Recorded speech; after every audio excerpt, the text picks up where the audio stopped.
إلي من دنياكم ثلاث تلاوة كتاب الله والنظر في وجه رسول الله والإنفاق في سبيل الله. صلوات پڑھیں محمد.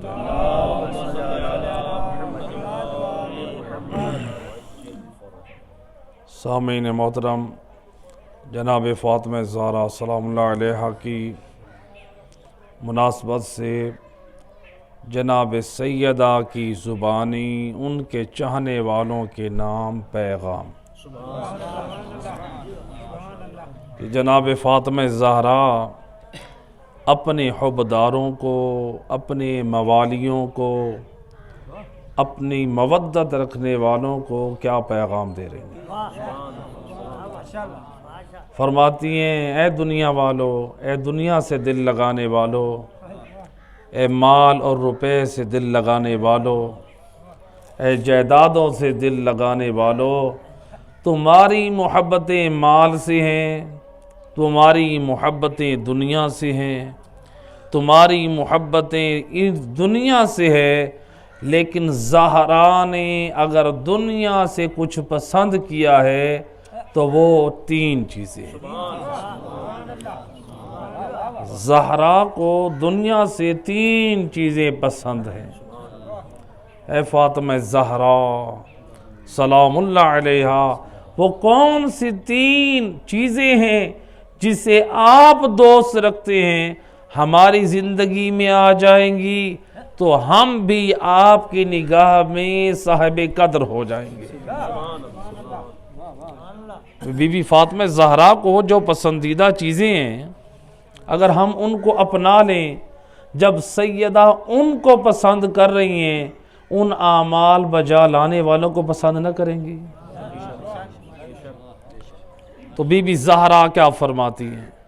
فرماتی ہیں جو زہرا کو اس دنیا سے تین چیزیں پسند ہیں، ان میں پہلی چیز، میں پہلی چیز کو مؤخر کر رہا ہوں آخر میں، اس حدیث میں جو دوسرے نمبر پہ ہے ہم اس کو پہلے نمبر پہ بیان کرتے ہیں. فرماتی ہیں وَالنَّظْرُ فِي وَجْهِ رسول اللہ، مجھے اپنے بابا رسول کے چہرے کی طرف دیکھنا دنیا میں یہ سب سے زیادہ عزیز ہے. زہرا اللہم صلی علی زہرا کو اگر کچھ پسند ہے تو وہ یہ ہے کہ وہ اپنے بابا کے چہرے کا دیدار. اور اس روایت کو نقل کیا ہے بی بی عائشہ نے، کہتی ہیں کہ جب کبھی رسول اللہ میرے گھر ہوتے اور دروازے پہ دق الباب ہوتا تو معلوم ہوتا کہ بنت رسول آئی ہیں، تو سید الرسل دوڑ کر دروازے پہ جا کر زہرا کا استقبال کرتے. رسول اللہ اپنی لخت جگر کی تعظیم کے لیے دروازے کی طرف دوڑتے اور بی بی زہرا کا استقبال کرتے. اور بی بی عائشہ فرماتی ہیں رسول اس جگہ زہرا کو بٹھاتے جہاں پر خود بیٹھا کرتے تھے. گویا اپنی زوجہ کی زبانی امت کو پیغام دے رہے ہیں، یہ زہرا عام بی بی نہ سمجھنا، یہ وہ بی بی ہے جس مسند پہ بیٹھ کر میں امت کو احکام اور دین دیتا ہوں، اس مسند پہ بیٹھ کے میری امت کی عورتوں کے احکام اور کردار یہ دے گی.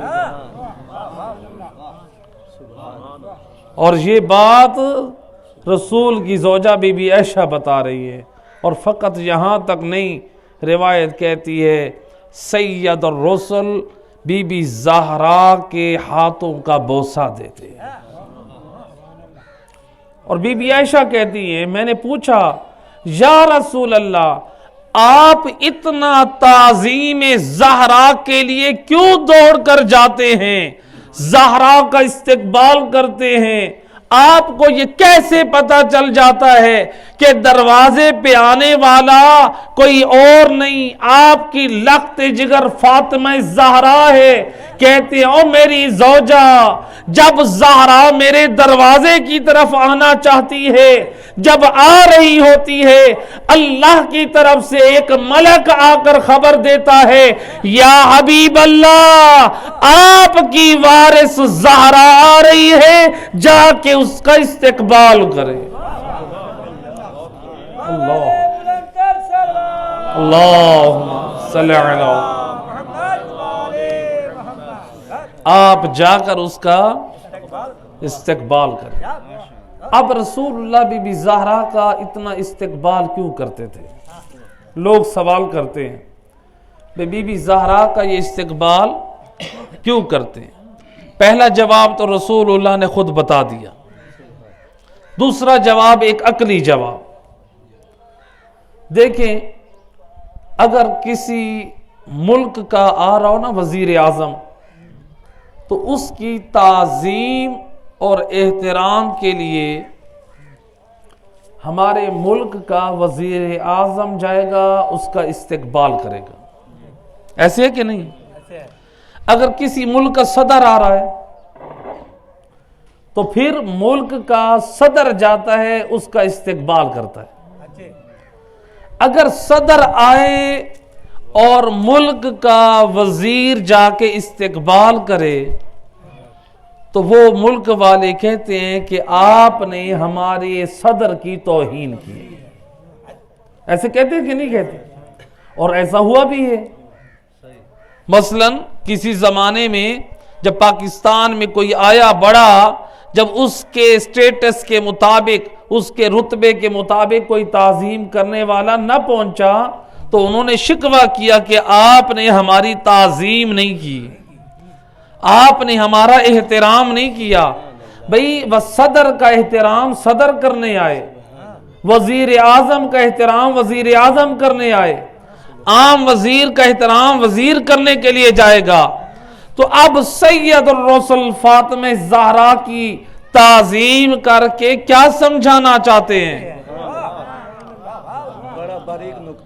سید الرسل سمجھانا چاہتے ہیں او میرے کلمہ گو، او میرے امتیو، زہرا کو فقط میری بیٹی ہونے کی حیثیت سے نہ سمجھنا، جیسے میں اپنی امت کے مردوں کے لیے راہبر ہوں، میں مرکز ہوں، میری بیٹی زہرا میرے دین کی وارث، میرے کردار کی وارث، میرے اخلاق کی وارث، یہ وہ بیٹی ہے۔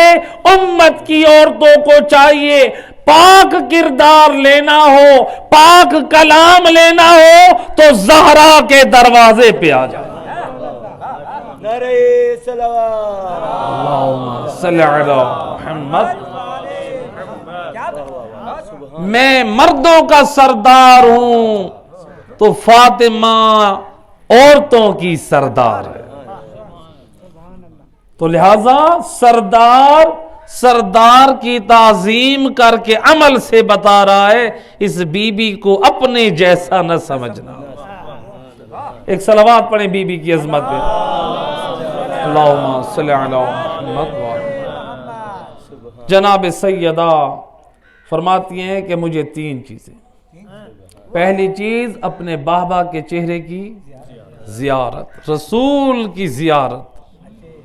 سید الرسل فرماتے ہیں جو حج پر آئے اور میری زیارت نہ کرے لقد جفانی، اس نے میرے ساتھ بے وفائی کی۔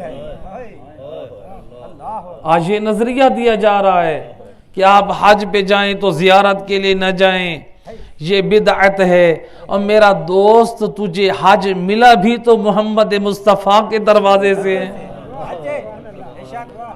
تو اس نبی کی زیارت کے لیے بدعت کہہ رہا ہے۔ بھئی مسلمانوں نے پہلا حج سیکھا بھی اس وقت تھا جب نبی کی زیارت بھی کر رہے تھے اور احکام بھی پوچھ رہے تھے۔ آج یہ کہنا کہ مسلمان مدینے میں نہ جائیں، لہٰذا سید الرسل کی زیارت علماء اہل سنت نے بھی نقل کی ہے۔ اور رسول نے اپنے زمانے میں بتایا، اپنی پاک زبان سے بتایا کہ جو میرے فرزند حسین کی زیارت کرے گا وہ ایسے ہے جیسے اس نے مجھ مصطفیٰ کی زیارت کی ہے۔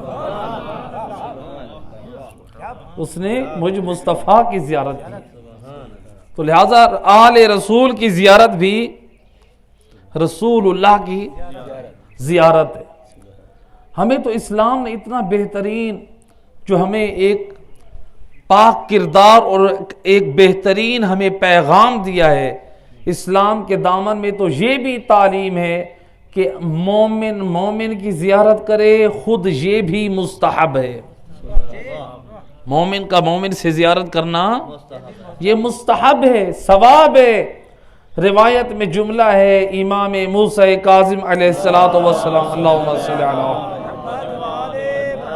امام فرماتے ہیں جو شخص چاہتا ہے ہم آل محمد کی زیارت کرے اور ہماری زیارت تک رسائی نہیں ہے، وہ ہمارے نیک اور صالح مومنوں کی زیارت کر لے، اللہ کے نزدیک ایسے ہے جیسے ہم آل محمد کی زیارت کی۔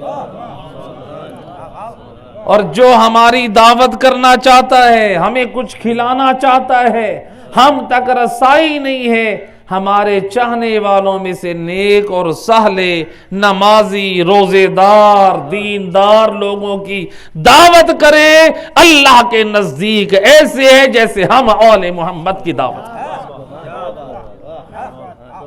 آل محمد چاہتے ہیں مومن ایک دوسرے کی زیارت کر کے، مومن ایک دوسرے کی دعوت کر کے ایک دوسرے سے جڑ جائیں۔ آل محمد آپ کو جوڑنا چاہتے ہیں، آپ لوگوں کو متحد دیکھنا چاہتے ہیں، آپ لوگوں کو باکردار دیکھنا چاہتے ہیں۔ ایک صلوات پڑھ دے محمد۔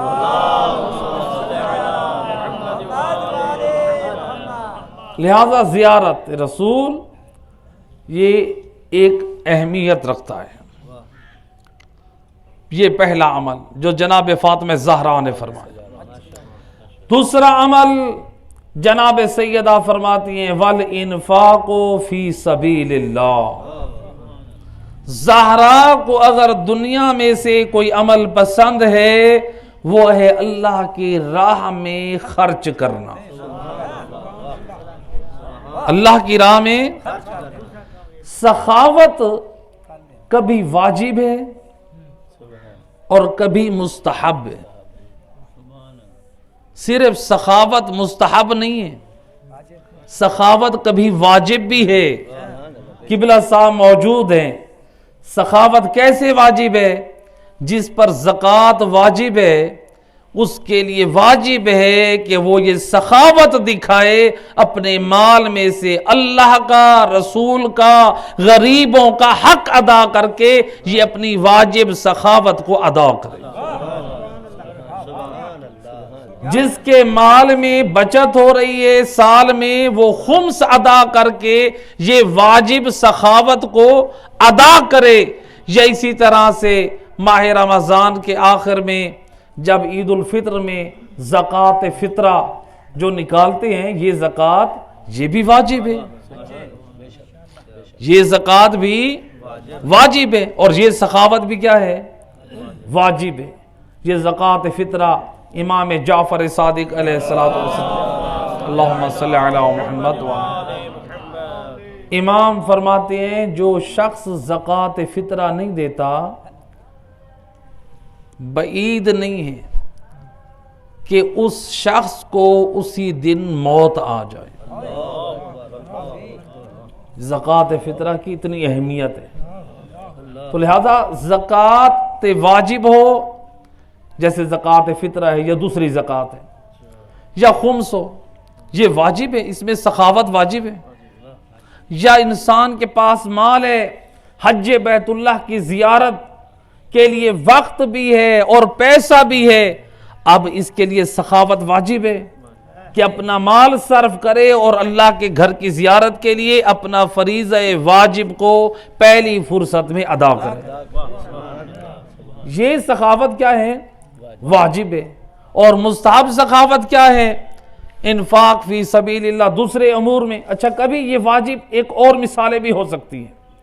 مثلا جیسے آیت اللہ سیستانی فرماتے ہیں، ہمارے فقہا فرماتے ہیں کہ یہ صرف واجب یہ نہیں ہے کہ کسی مقام پر امر بالمعروف اور نہی عن المنکر کے لیے، وہ کہتے ہیں کہ اگر آپ پر یہ لازم ہو جائے، یعنی آپ خمس اور زکوٰۃ تو دیتے رہتے ہیں. آیت اللہ سیستانی فرماتے ہیں کہ کسی مقام پر یہ ضرورت پڑ جائے کہ آپ خمس اور زکوٰۃ سے ہٹ کے پیسہ صرف کریں اور ترویج دین اسی پر موقوف ہو، آیت اللہ سیستانی فرماتے ہیں آپ پر واجب ہے خمس و زکوٰۃ سے ہٹ کے پیسہ صرف کریں تاکہ آل محمد کا اور اللہ کا دین پھیلے. یہاں پر جو مجھ سے یہ بیان کیا جا رہا تھا، انقلابی صاحب احسن انداز میں جو بیان کر رہے تھے، یعنی اہل علاقہ اگر ان کی یہ تعاون سے اس علاقے میں آل محمد کے مذہب کی ترویج ہو، قرآن کی تعلیم عام ہو، آل محمد کے فرمان کی تعلیم عام ہو، اگر تھوڑا تھوڑا آپ لوگوں کے تعاون پہ بھی یہ موقوف ہو، یہ آپ لوگوں پر شرعاً واجب ہے. ہم اپنی اولادوں کی تعلیم کے لیے تو خرچ نکال لیں، ہم اپنے کسی بیماری اور مصیبت گھر میں آ جائے تو اس کے لیے تو نکال لیں، ہمارے علاقے میں کوئی رشتہ داروں میں شادی یا دوسرے خوشی کے فنکشن آ جائیں تو اس کے لیے اخراجات تو ہمارے پاس آ جائیں، اور ان سب کے لیے ہمارے پاس گنجائش ہو. اور اگر ہمارے پاس گنجائش نہیں ہے تو آل محمد کے دین کی ترویج کے لیے نہیں، اس کے لیے نہیں ہے. بھئی یہ دین کتنا قیمتی ہے. ایک صلوات پڑھیں محمد وآل محمد. یہ دین کتنا قیمتی ہے. اس دین کی قیمت کا اگر اندازہ دیکھنا ہے آپ نے، آپ کربلا میں دیکھیں. میں مصائب پہ نہیں ہوں، ایک جملہ ایک فکر دینا چاہتا ہوں. کربلا میں زہرا کے لال نے خود کو قربان کیا.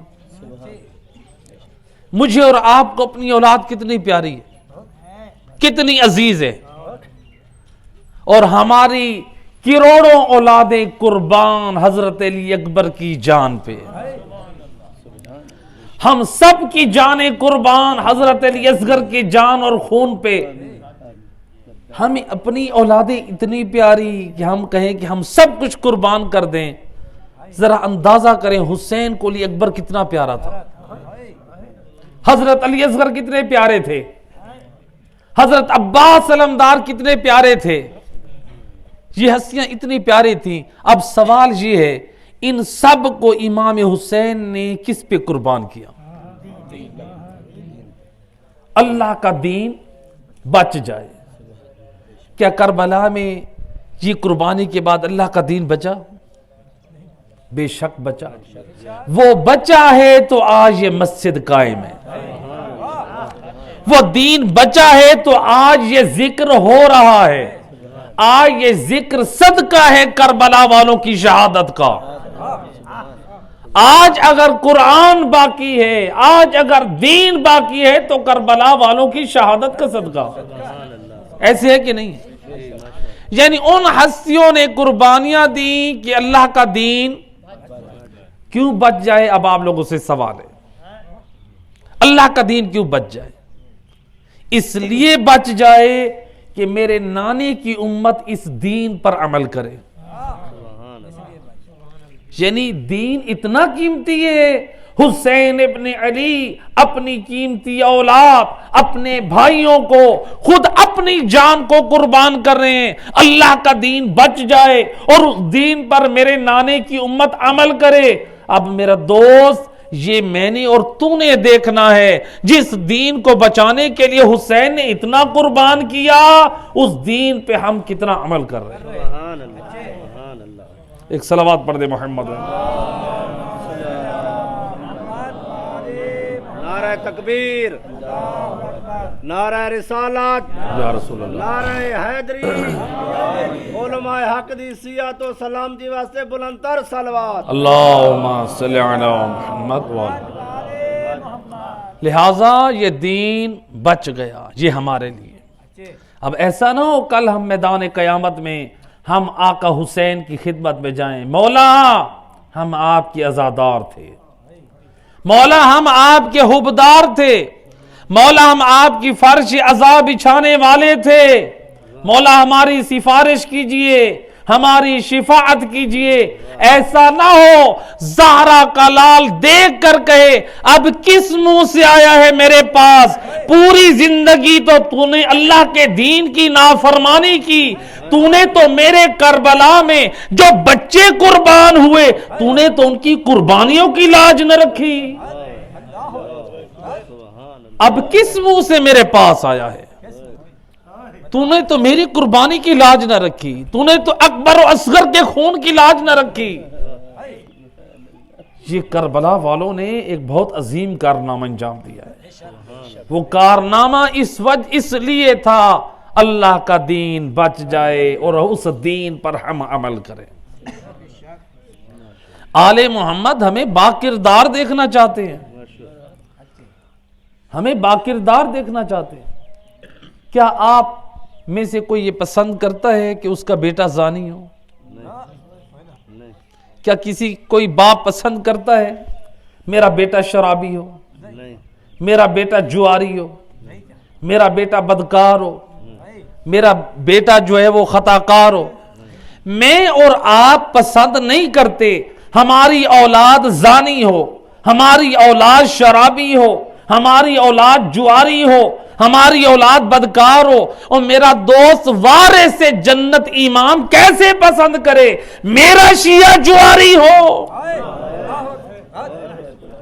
میرا شیعہ زانی ہو، میرا شیعہ بے نمازی ہو، میرا شیعہ بدکار ہو، اور میرا دوست وارث جنت امام، امام المتقین ہے، جس امام کی ولایت کا اعلان تو امام المتقین کے ساتھ کرتا ہے وہ متقیوں کے امام ہے، زانیوں اور شرابیوں، بدکار اور جواریوں کے امام نہیں ہے۔ نعرہ تکبیر، اللہ اکبر، نعرہ رسالت، یا رسول اللہ، نعرہ حیدری، یا علی، علماء حق دی سیات و سلامتی دی خاطر بوالے بلند تر صلوات۔ اللہم صلی علی محمد وعلی۔ لہٰذا یہ دین اس لیے بچا، تو لہٰذا دین کو پھیلانے کے لیے اگر ہمیں اپنی جیب سے کچھ خرچ کرنا پڑے، تعاون کی ضرورت پڑے، تو ہم اپنا فریضہ سمجھیں۔ انفاق فی سبیل اللہ، بی بی زہرا فرماتی ہیں مجھے جو دنیا میں دوسری چیز پسند ہے الانفاق فی سبیل اللہ، اللہ کی راہ میں خرچ کرنا۔ بی بی زہرا کے پاس جو باغ تھے، جو رسول اللہ نے بیٹی کو اپنی زندگی میں جو باغ فدق ہبہ کیا تھا، علامہ جلال الدین سیوطی نقل کرتے ہیں کہ ابن عباس سے روایت ہے جب یہ آیت مجیدہ نازل ہوئی وَآتِ ذَا الْقُرْبَى حَقَّهُ، اور میرا حبیب قرابت داروں کو حق دے دے، تو ابن عباس کہتے ہیں آیت کے نازل ہونے کے بعد سید الرسل نے باغ فدق بی بی زہرا کو ہبہ کر دیا۔ اب لوگ کہتے ہیں، لوگ سوال کرتے ہیں رسول اللہ نے اتنا بڑا باغ بی بی زہرا کو کیوں دیا؟ بھئی آخر وجہ کیا تھی؟ سوال ہے کہ نہیں؟ آخر رسول اللہ نے یہ باغ کیوں دیا؟ جوابات اس کے مختلف ہیں۔ ایک جواب، رسول اللہ نے کیوں دیا؟ دیکھیں بی بی خدیجہ طاہرہ نے اسلام کو پروان چڑھایا، ایسے ہے کہ نہیں؟ جن لوگوں کو قرضے دیے ہوئے تھے یہ اعلان کر دیا میں قرضہ معاف کر دوں گی، تم رسول اللہ کے نام کا کلمہ پڑھ لو۔ جو اپنے زمانے میں فقیر اور مقروض تھے بی بی خدیجہ کے قرضہ معاف کرنے سے اپنے زمانے کے وہ غنی بن گئے۔ کیا بات، یہ بی بی خدیجہ طاہرہ کا یہ کرم تھا، یہ اس کی سخاوت تھی۔ تو بی بی خدیجہ طاہرہ نے اتنا مال راہ خدا میں خرچ کیا کہ ملتا ہے کہ ہزاروں کی تعداد میں آپ کے اس میں اونٹ تھے، اور وہ جو اونٹ تھے، جو گودام تھا، وہ اونٹ اس سامان تجارت کے سائے میں بیٹھ کے آرام کرتے۔ خود اندازہ کریں کہ بی بی کا سامان کتنا ہوتا تھا۔ اب میں اور آپ 2-4 آدمی اگر ہم کسی دیوار کے سائے میں بیٹھے تو ہمارے لیے دیوار کتنی بلند ہونا چاہیے کہ اس کے سائے میں ہم 2-3 آدمی بیٹھے، اور ماشاءاللہ اتنے مجمع کے لیے تو بہت بڑی اونچی دیوار کی ضرورت ہے۔ اور ہزاروں کی تعداد میں جب اونٹ گودام میں بیٹھے اور اونٹ بھی اپنی مرضی سے پھیل پھیل کر بیٹھے، خود اندازہ کریں کتنا بلند اور کتنی مقدار میں وہ سامان ہوتا ہوگا جس کے سائے میں وہ اونٹ بیٹھ کے آرام کرتے تھے۔ ملتا ہے کہ بی بی جب اپنے دور میں فخر کا وہ جو لباس پہنتی تھی، جب مالدار تھیں، سونے کی تاروں اور موتیوں سے بنا ہوا لباس، جب ایک مرتبہ لباس اتارتی وہ بی بی وہ کنیز کو دے دیتی، دوبارہ وہ لباس نہ پہنتی۔ یہ سارا مال کہاں گیا؟ بی بی خدیجہ طاہرہ کا یہ سارا مال کہاں گیا؟ سب علماء مورخین سب یہی جواب دیتے ہیں، سب نے لکھا بی بی نے یہ سارا مال اسلام کی نصرت میں خرچ کیا۔ اب اللہ کے رسول نے ہمیں تعلیم دی ہے کیا؟ اللہ کے رسول فرماتے ہیں وہ شخص بغیر حساب کے جہنم میں جائے گا جو احسان فراموش ہو۔ جو کیا ہو؟ اپنے محسن کے احسان کو بھلا دے۔ روایات میں ہے وہ شخص کہاں جائے گا؟ بغیر حساب کے۔ اللہ اس کے کسی عمل کو قبول نہیں کرتا۔ تو گویا ہمیں سنت رسول سے، تعلیمات رسول سے یہ ملا کہ محسن کے احسان کو یاد رکھا جائے۔ بھئی جو رسول مجھے اور آپ کو تعلیم دے رہے ہیں اپنے محسنوں کے احسان کو یاد رکھو، یہ کیسے ہو سکتا ہے نبی اس محسن اسلام کے احسان کو بھلا دیں جب اسلام یتیم اور بے سہارا تھا، بی بی نے خرچ کر کے اس کو سہارا دیا۔ جو نبی مجھے اور آپ کو یہ سکھا رہے ہیں آپ عام مومن کے احسان کو نہ بھلائیں، تو رسول بی بی خدیجہ طاہرہ کے احسان کو کیسے بھلا دیں؟ اور وہ احسان بھی اللہ کے دین پر، اس کے پھیلانے پر۔ اب اسلام کی جو کمائی حاصل ہوئی، اسلام جو کل یتیم تھا، اسلام کل غریب تھا، اسلام بے سہارا تھا، سہارا دینے والی، پروان چڑھانے والی، کفالت کرنے والی محسن اسلام نہ رہی، تو جب اسلام کی پہلی کمائی حاصل ہوئی تو اب سید الرسل نے دیکھا کہ یہ محسن کے احسان کا شکریہ ادا کیا جائے۔ محسن کے احسان کا شکریہ ادا کیا جائے، اور وہ کیسے کیا جائے؟ محسن اسلام تو ہے نہیں، رسول نے دیکھا محسنہ نہ صحیح، محسن اسلام کی وارث فاطمہ زہرا موجود ہے۔ ایک مل کے صلوات پڑھیں بی بی کی ذات پہ، اللہم صلی اللہ۔ رسول اللہ نے وہ پہلی کمائی بی بی فاطمہ زہرا کو دے دی، یہ محسن اسلام کی وارث بی بی، یہ ہے محسن اسلام کی پہلی کمائی۔ اور چونکہ جب یہ اسلامی حکومت قائم ہوگی تو علی حیدر کرار اسی باغ فدق اور دیگر جو باغ تھے ان کی کمائی سے اسلام کی نصرت کریں گے۔ تعلیمات اسلام پر صرف کریں گے. اور تاریخ میں ملتا ہے بی بی زہرا نے جو بیان کیا والانفاق فی سبیل اللہ، مجھے اللہ کی راہ میں خرچ کرنا مجھے بڑا پسند ہے. روایت کہتی ہے کہ بی بی گھر میں وہ جانور کی وہ کھال جس پر دن کو چارہ جانور کھاتے، رات کو حسن حسین اس چمڑے پہ آرام کرتے. اللہ اکبر. سرداران جنت کے گھر کا ماحول تو دیکھ.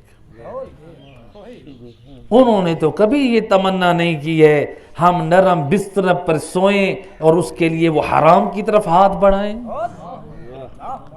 ہم وارثان جنت ہیں، ہم دنیا میں بھی اچھے بستروں پہ سوئے، لیکن نہ میرا دوست، انہیں چارے والی کھال پہ سونا منظور ہے لیکن حلال پہ.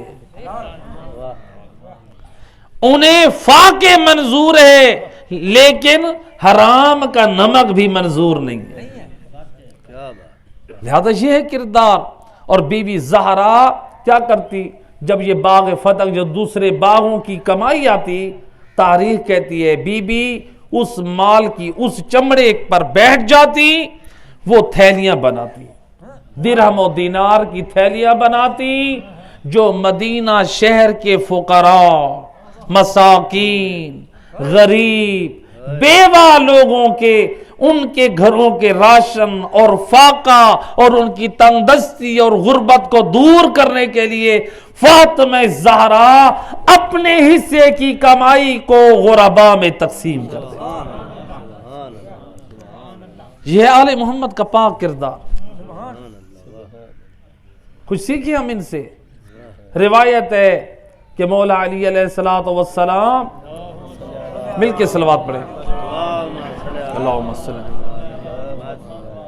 صلوات عبادت ہے، مل کے صلوات پڑھیں. صلی اللہ.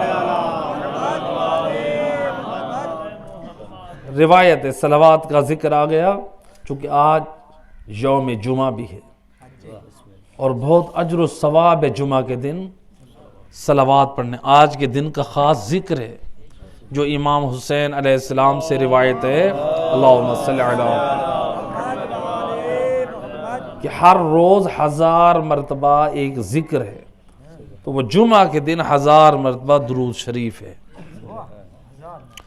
1000 مرتبہ. تو لہذا روایت ہے ایک دن رسول اللہ اور مولا علی علیہ السلام ایک باغ میں تشریف فرما تھے. مولا علی نے دیکھا کہ ایک شہد کی مکھی ہے جو نبی کا طواف کر رہی ہے. علی مولا کہتے ہیں یا رسول اللہ یہ شہد کی مکھی آپ کا طواف کیوں کر رہی ہے؟ کہتے ہیں یا علی یہ شہد کی مکھی کہتی ہے یا رسول اللہ شہد کا چھتا تیار ہے، آپ علی حیدر کرار کو بھیجیں، آج ہم میزبان ہیں، آپ دونوں ہمارے مہمان بنے. اللہ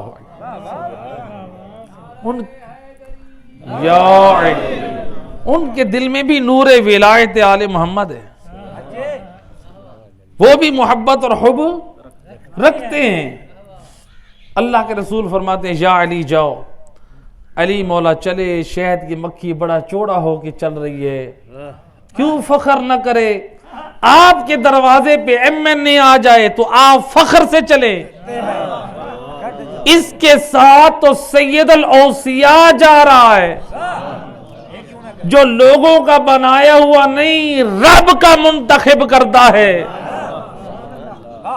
علی حیدر کرار جب پہنچے آپ نے شہد کا چھتا اتارا اور بڑی امانت سے نبی کی خدمت میں جب لے کر آئے، نبی اور علی نے وہ شہد تناول فرمایا.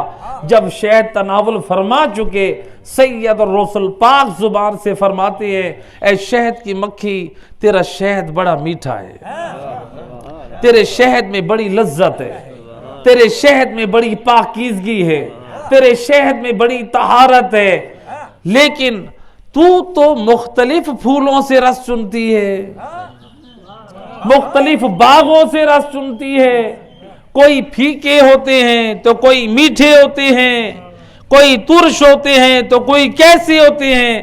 کہتی ہے یا نبی اللہ اس میں میرا کوئی کمال نہیں ہے، جب مختلف پھولوں سے مختلف رس چنتی ہوں، وہاں سے لے کر اپنے چھتے تک آپ اور آپ کی پاک آل پہ 3 مرتبہ صلوات بھیجتی ہوں، اللہ اس کی برکت سے پھیکے اور کڑوے رس کو مٹھاس میں بدل دیتا ہے۔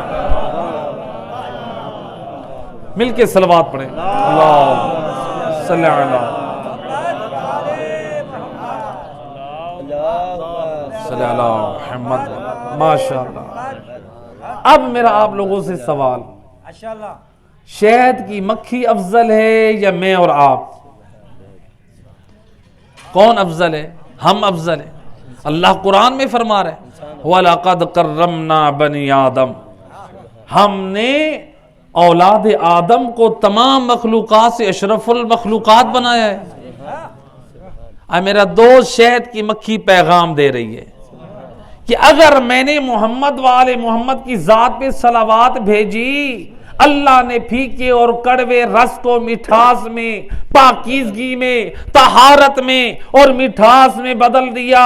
اے نور ولایت علی رکھنے والا، اگر تو سچے دل سے آل محمد کی ذات پہ صلوات بھیجے تو تیری زندگی کی تلخیاں مٹھاس میں بدل جائیں گی۔ اللہم صلی علی محمد۔ تیری زندگی میں جو کڑواہٹ ہے، جو گناہوں سے تیری زندگی آلودہ اور تباہ ہو چکی ہے، اس درود کے صدقے میں وہ تیری زندگی پاک اور صاف ہو جائے گی۔ اللہم صلی علی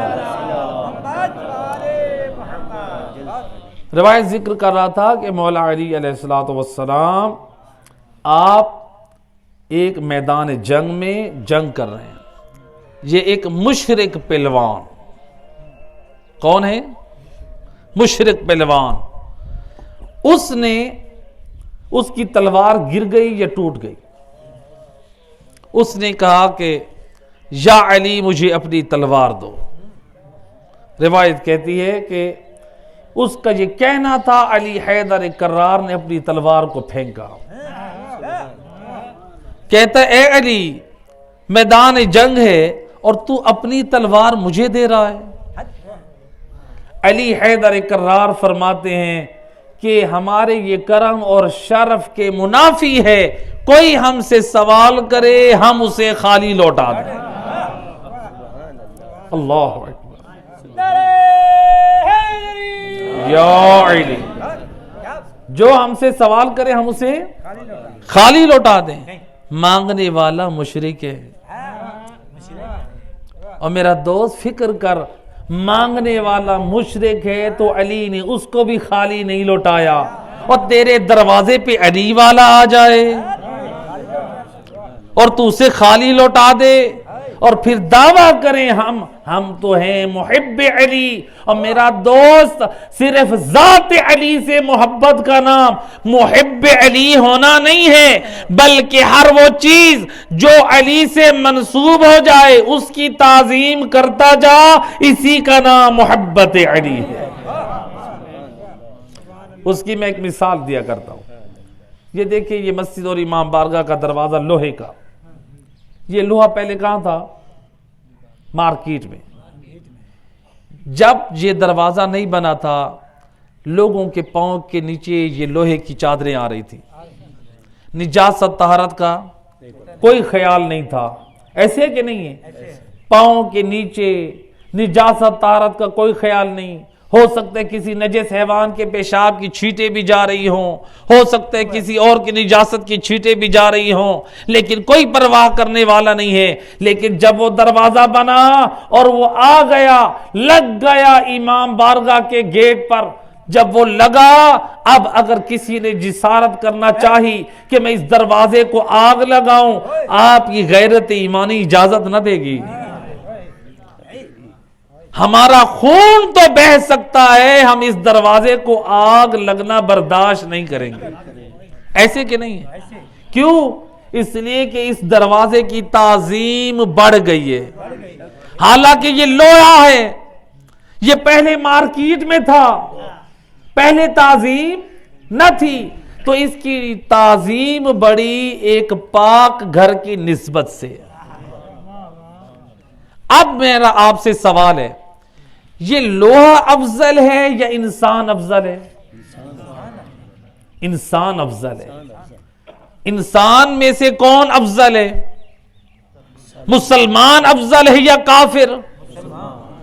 مسلمان افضل ہے. اور افضل رتبہ تو یہ ہے کہ مسلمان کے دل میں نور ولایت محمد وال محمد. تو میرا دوست، اگر دروازہ لوہے کا ہو اور وہ امام بارگاہ سے نسبت رکھے تو تعظیم بڑھ جائے، تو اگر دروازے کی نسبت جو افضل چیز ہے اور اگر اس کے دل میں ہو نور ولایت علی، اس کا رتبہ کتنا بلند ہے؟ اس کا رتبہ تو امام بارگاہ کے اس دروازے سے بھی بلند ہے. ایسے ہے کہ نہیں ہے؟ اس کا رتبہ اس سے بھی بلند ہے. تو میرا دوست، جیسے تیرا ایمان کہتا ہے کہ میں اس کے تقدس کا خیال کروں، اس کا احترام کروں، کہیں ایسا نہ ہو کسی علی والے کی توہین ہو رہی ہو، کہیں پر تیرے پڑوس میں علی والا بھوکا رہ رہا ہو، کوئی علی والا تیری چاہت اور تیری توجہ کا محتاج ہو، تو کہیں ایسا نہ ہو ہم نے بے پرواہی کی اور میدان قیامت میں جائیں اور ادھر سے علی مولا پلٹ کر کہہ دیں اب کس منہ سے آیا ہے، تو نے تو میرے محب کو دروازے سے خالی لوٹا دیا اور تو نے تو میری محبت کی لاج نہ رکھی. ایک صلوات پڑھے محمد والا.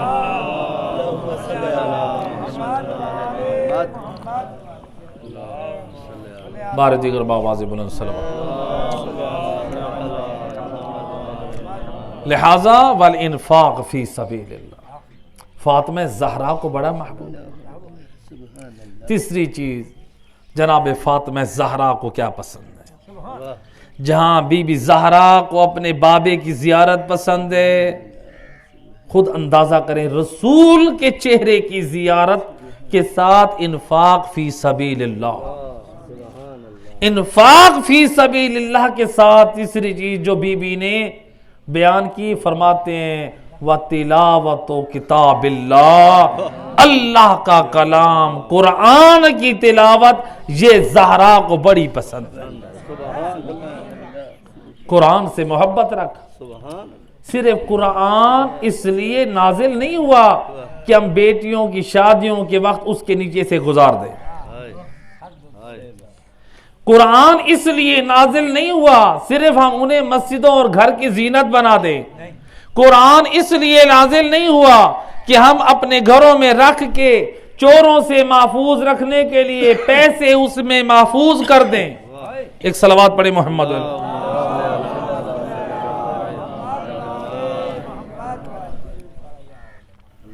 قرآن اس لیے نازل نہیں ہوا. اب میرا آپ لوگوں سے ایک سوال، اگر قرآن کو کوئی پاگل انسان ہاتھ لگانا چاہے، کیا آپ پسند کریں گے کہ کسی پاگل کے ہاتھ میں قرآن دیں؟ قرآن آپ پاگل کے ہاتھ میں ایسے کہ نہیں ہے، پاگل کے ہاتھ میں نہیں دیں گے. ایک چھوٹا بچہ ہے نہ سمجھ ہے، کیا آپ اس کے ہاتھ میں قرآن دیں گے؟ ایک کافر مشرک نجس آ گیا ہے، کیا آپ اس کے ہاتھ میں قرآن دیں گے؟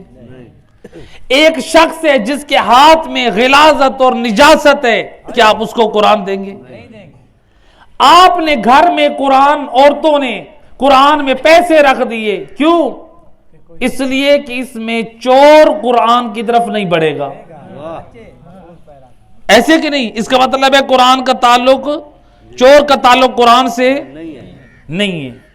تو گویا آپ عقل مند لوگ ہیں، آپ لوگ یہ تسلیم کر رہے ہیں، کہہ رہے ہیں کہ جو دیوانہ ہے، جو پاگل ہے، اس کا تعلق قرآن سے، جو بچہ ہے اس کا تعلق قرآن سے، جو مشرک اور کافر ہے اس کا تعلق قرآن سے، جو چور ہے اس کا تعلق قرآن سے.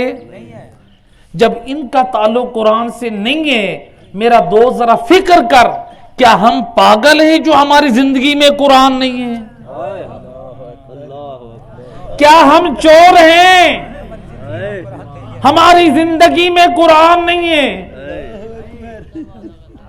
کیا ہم کافر اور مشرک ہیں کہ ہماری زندگی میں قرآن نہیں ہے؟ کیا ہم بچے ہیں کہ ہماری زندگی میں قرآن نہیں ہے؟ اور میرا دوست اس کا مطلب ہے ہم غفلت میں گرے ہوئے ہیں. ابھی ہم خود کہہ رہے ہیں کافر کی زندگی میں قرآن نہیں ہے، مشرک کی زندگی میں قرآن نہیں ہے، بچے کی زندگی میں قرآن نہیں ہے، پاگل کی زندگی میں قرآن نہیں ہے، چور کی زندگی میں قرآن نہیں ہے. اور میرا دوست پھر تو دیکھ تیرا کردار کہاں ہے اور قرآن تیری زندگی میں کہاں ہے. آج بعض لوگ آ کر پوچھتے ہیں قبلہ صاحب ہم کس کی مانیں؟ اکثر میرے نوجوان دوست مجھ سے آ کر یہ سوال پوچھتے ہیں قبلہ ہم کس کی مانیں؟ ہم کس کی مانیں؟ علماء کچھ کہتے ہیں، خطباء کچھ کہتے ہیں، ذاکرین کچھ کہتے ہیں. سوال ہے کہ نہیں؟ آپ سب کا سوال ہے. یہی سوال اکثر میری قوم کے جوان کرتے ہیں. قبلہ ہم کس کی مانیں؟ علماء کی مانیں، خطباء کی مانیں، ذاکرین کی مانیں. میں کہا کرتا ہوں اور میرا دوست تو کسی کی نہ مان، تو اس قرآن کی مان جس قرآن کو زہرا کے لال حسین نے نوک نیزہ پہ پڑھا. تو اس قرآن کی مان جس قرآن کو علی حیدر کرار نے ولادت کے تیسرے دن آغوش رسالت میں پڑھا. تو اس قرآن کی مان، دیکھ اس قرآن میں صحیح عقیدہ کیا ہے اور صحیح کردار کیا ہے. قرآن پڑھتا جا، صحیح عقیدہ توحید بھی دیکھ، صحیح عقیدہ رسالت بھی دیکھ، صحیح عقیدہ ولایت بھی دیکھ اور پاک کردار بھی دیکھ. دیکھ پھر بیان کرنے والا چاہے عالم ہو، چاہے خطیب ہو، چاہے ذاکر ہو، قرآن جس خطیب کی، جس ذاکر کی، جس عالم کے عقائد اور کردار کی تصدیق کرتا جائے اسے لیتا جا اور قرآن کے مطابق جس کا عقیدہ اور عمل نہ اسے ٹھکراتا جاؤ.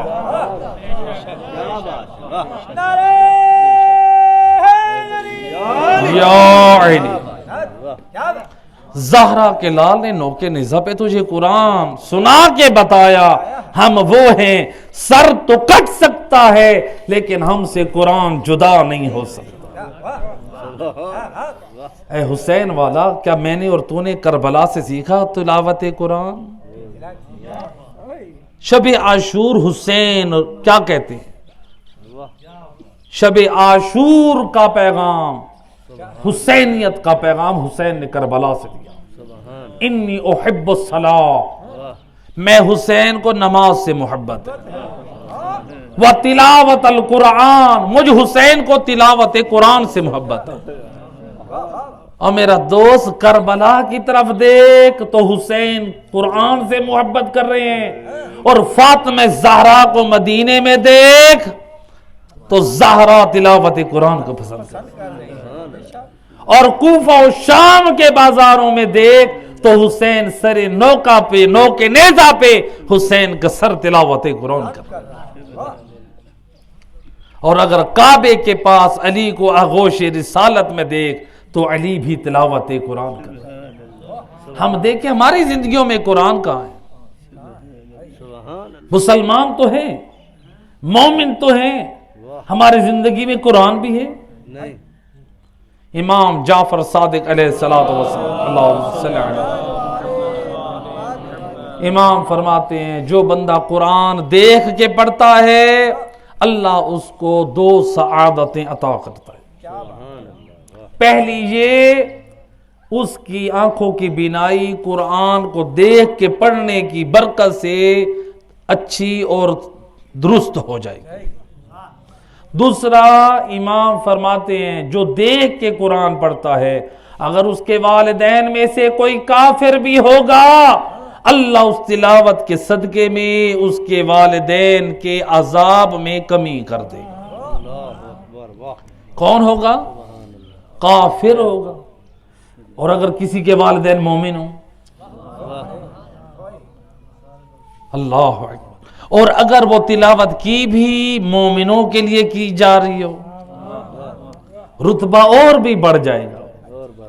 تو لہذا تلاوت قرآن کو معمولی اس لیے کہ اللہ کے رسول نے قرآن میں شکوہ جو بیان کیا ہے اللہ نے اس شکوے کو اتنا پسند کیا وقال الرسول یا رب ان قومی اتخذوا هذا القرآن مہجورا، اللہ کے رسول میدان محشر میں کہیں گے بار الہ میری امت میرے کلمہ گو نے قرآن کو زندگیوں میں چھوڑے رکھا۔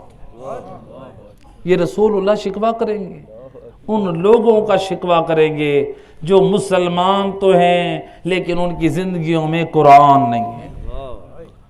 میرا دوست قرآن میری اور تیری زندگی میں ضروری ہے۔ جب تک قرآن نہیں ہوگا ہماری ہدایت حاصل نہیں ہو سکتی۔ قرآن کو پڑھیں، قرآن کا ترجمہ پڑھیں۔ آج اگر کوئی یہ کہے میں قرآن نہیں پڑھ سکتا، میں قرآن کا ترجمہ بھی نہیں پڑھ سکتا، اور میرا دوست تیرے گھر میں ٹیلی ویژن تو ہے، اب تو ہر ٹیلی ویژن والا صبح کے وقت آدھا گھنٹہ یا 1 گھنٹہ قرآن اور ترجمہ قرآن لگاتا ہے۔ ذرا ایک مرتبہ سن تو صحیح رب تجھے قرآن میں پیغام کیا دے رہا ہے، قرآن کو سن۔ الحمدللہ، لہذا قرآن سے ہمارا لگاؤ ہونا چاہیے، قرآن سے انس ہونا چاہیے، قرآن سے محبت ہونی چاہیے۔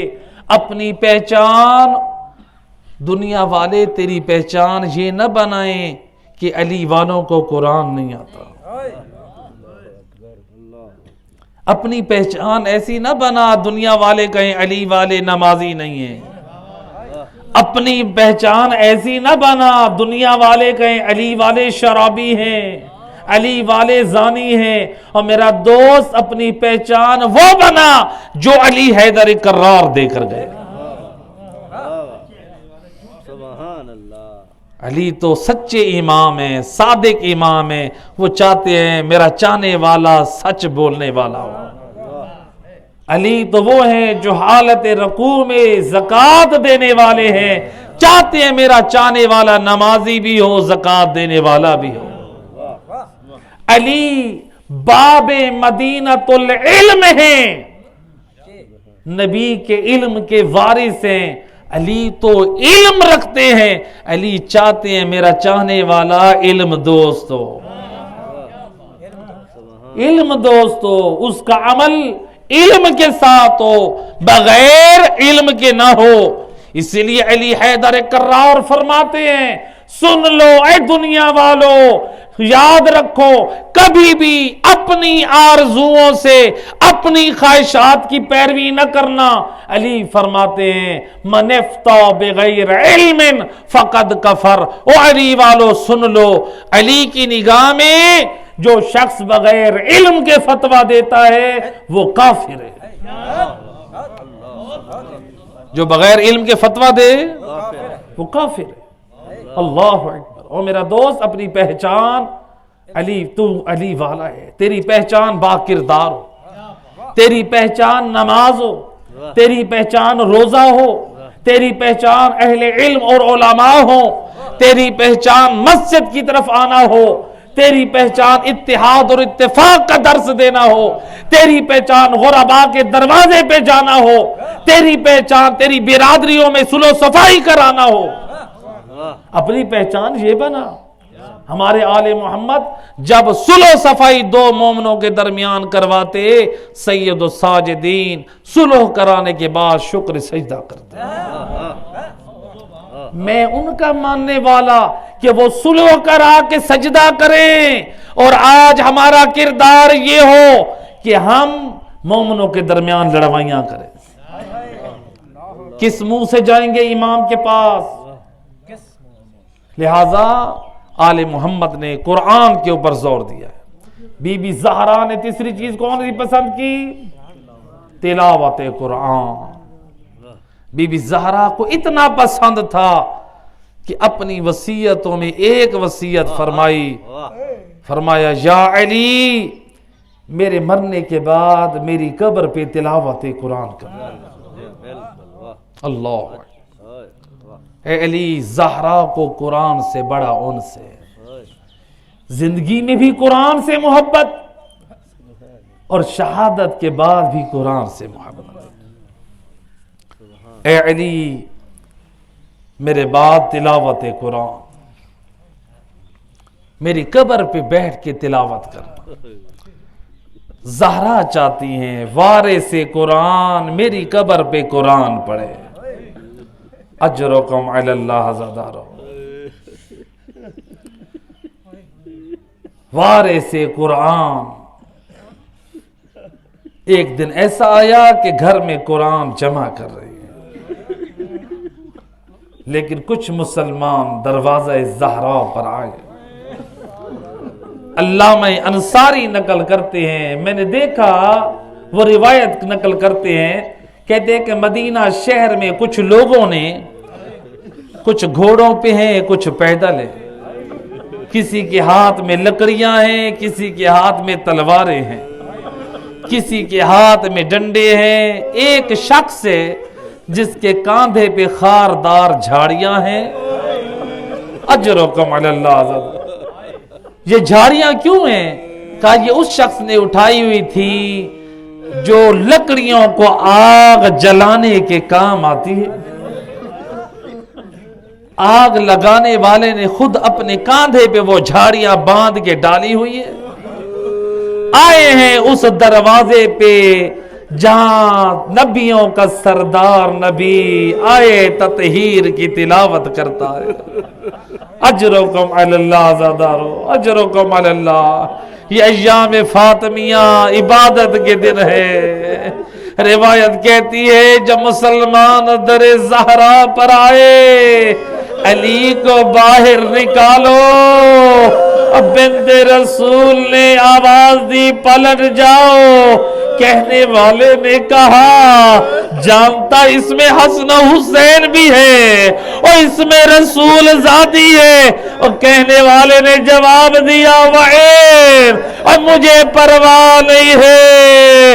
اور روایت کا جملہ، اور بنت رسول در و دیوار کے درمیان ابھی دروازے کے پیچھے کھڑی ہے۔ روایت کہتی ہے اس نے دروازے کو ٹھوکر ماری اور جلتا ہوا دروازہ اور کھجور کی لکڑیوں سے بنا ہے، اس میں لوہے کی میخیں بھی ہے، اور آگ لگنے کی وجہ سے میخیں گرم اور سرخ ہو چکی ہے۔ جب دروازے کی میخیں سرخ ہیں، گرم ہیں، اس نے دروازے کو دھکا دیا۔ بنت رسول اور در و دیوار کے درمیان یہ کہتا ہے میں نے ایک مرتبہ رسول زادی کی اور چیخنے کی آواز سنی اور میرے دل میں رحم پیدا ہوا، لیکن مجھے قریش کا کینہ یاد آیا، میں نے دوبارہ دھکا دیا۔ یا رسول زادی رو کے کہہ رہی ہے یا ابتا کذا یفعل بحبیبتک، بابا رسول اللہ، اور ذرا آ کر دیکھے اب وہ دروازہ، اور جہاں آپ آئے تطہیر کی تلاوت کرتے، اور آ کر دیکھے آج مسلمان وہ آپ کی زہرا کو اور کیا اجر رسالت دینے آئے ہیں۔ اجرکم علی اللہ زادارو۔ علامہ انصاری نقل کرتے ہیں اور دروازہ جل گیا اور گرم میخ بی بی کے پہلو میں پیوست ہوئی وہ دروازہ زہرا مرضیہ پر گرا۔ علامہ انصاری کی روایت بی بی زہرا نقل کرتی ہے، جب جلتا ہوا دروازہ مجھ پر گرنے لگا، اے آگ کے شعلوں سے اس زہرا کا چہرہ جھلس گیا، اے ایک حصہ زہرا کے بدن پر ہے، مسلمان اسی سے گزر رہے ہیں، اس زہرا کی گود کا باغ اجڑا، اے ابھی زہرا سنبھلنا چاہتی ہے، یا آواز دی اما فضا سندین الى صدر کے، اے اما فضا مجھے سہارا دے اور میری کنیز، او فضا او زہرا کو سہارا دے، او میرا محسن شہید ہو گیا، اجرکم علی اللہ آزادارو۔ علامہ کاشی النجفی نقل کرتے ہیں، ابھی زہرا ہائے ابھی پہلو شکستہ ہے، وہ دروازہ گر چکا ہے، زہرا اٹھنا چاہتی ہے، یہ ایک لعین آگے بڑھا، کیا کیا؟ وَلَطَمَ عَلَىٰ خَدَّيْهَا، اس زہرا کے رخساروں پہ تماچا اس زور سے مارا حتیٰ قطعت کرتیہا، اور بی بی کی بالیاں ٹوٹ کے اور زمین پر جا گری۔ عزادارو سنو گے، اور میرا چھٹا امام فرماتے، اور میری دادی کو رونے والوں، وہ تماچا عام نہ تھا، وہ تماچا اس زور سے تھا، اور جب بی بی رخصت ہوئی، اس وقت تک بی بی کی آنکھ میں سیاہی کا نشان باقی تھا۔ اجرکم علی اللہ زادارو، اللہ آپ کو کوئی غم نہ دے، اور سوائے غم آل محمد کے، روایت کہتی ہے شیخ عباس سے کمی نقل کرتے ہیں، اور بی بی پہ اتنے مصائب گزرے، ہے ایسے بی بی تھی اور جیسے ہڈیوں کا ڈھانچہ ہو گئی، روایت کا جملہ حتیٰ غشی علیہ ساعہ بعد الساعہ، اور بی بی ہر گھنٹے بعد بے ہوش ہو کے گر جاتی، ہے گھر زہرا کا ہے، حسن و حسین گھر میں ہے، اللہ جانے ہے علی زہرا کا سر لے کے گود میں رکھتے ہوگے، حسن و حسین ماں کے بدن پر، لیکن علی دلاسا تو دیتے ہوگے، میں کہوں گا اے مولا، ہے آج زہرا آج غشی کے عالم میں ہے، حسن و حسین کو محبت سے ہٹا رہے ہیں، دلاسا دے رہے ہیں، لیکن کربلا میں یہی حسین کا پامال لاشا، اور جب ننھی سکینہ اور جب بابا کے لاشے پہ آئی، کبھی بابا کے سینے کا بوسا اور کبھی بابا کے کٹی ہوئی گردن کا بوسا، ادھر سے کھولی اور شمر کے تازیانے، کہیں تماچے۔